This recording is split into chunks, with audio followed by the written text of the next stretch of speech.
Okay, how many of us new cutters run into this issue?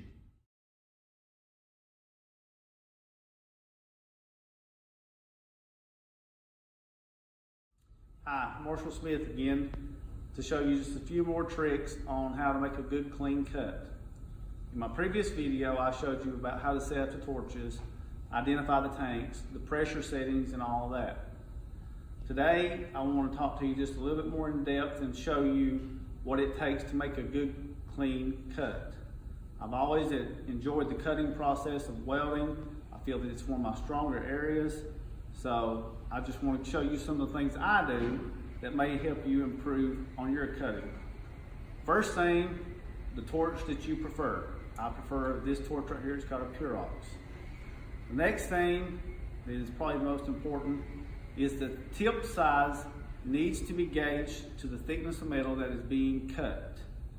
Also, you be sure to clean the tip.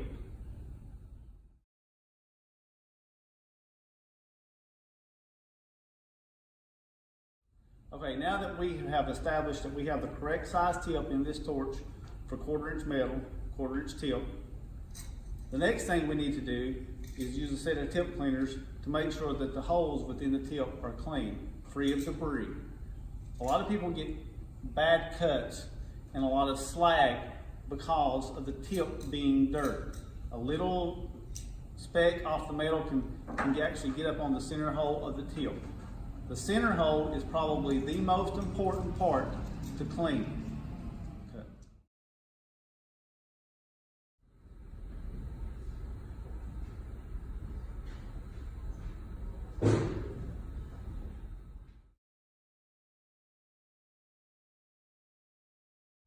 Okay, after we've cleaned the tip, we're ready to light the torch. Now, I have my cutting glasses, and I have my welding gloves, and I have a striker. We always use a striker. Some people call it a spark lighter. We always use that to light a torch. Never a lighter, never matches or anything like that. Now, for this demonstration purpose, I am not going to put my glasses or gloves on because I want to show the detail of how to set the proper flame. There are 3 flames. There is a carburizing flame, there is a neutral flame, and then there is an oxidizing flame. The one that we want is a neutral flame, and I'm going to show you the easiest way to get to that.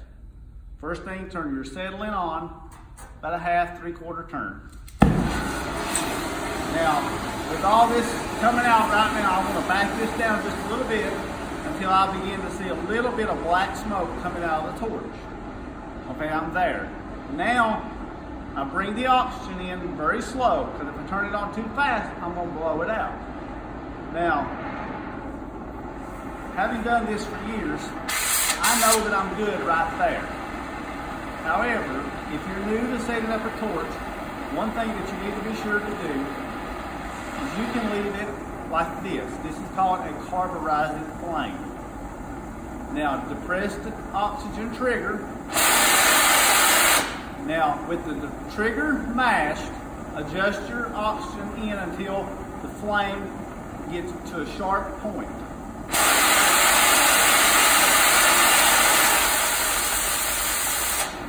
Now that you've done that, you have a neutral flame. Most people that start to cut, especially new cutters, do this, which is an oxidizing flame. It's going to give you a real melted edge on the metal. So now that once you've got the torch set up, you're ready to make a cut.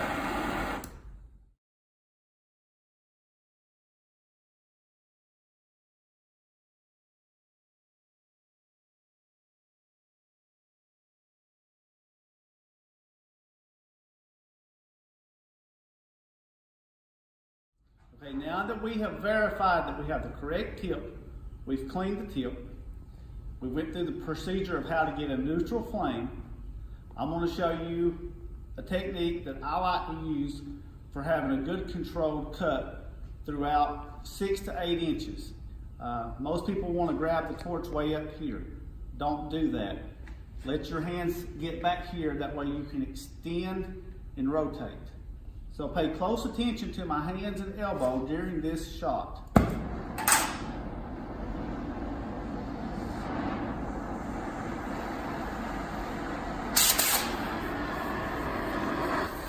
Notice that my weight is resting on my elbow, not my hand.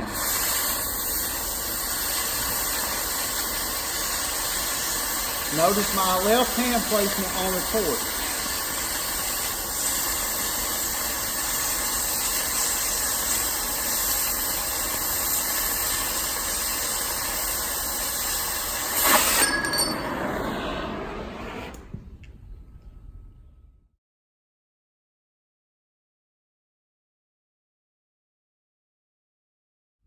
Okay, now that I've made this cut, the metal's dropped out of the way.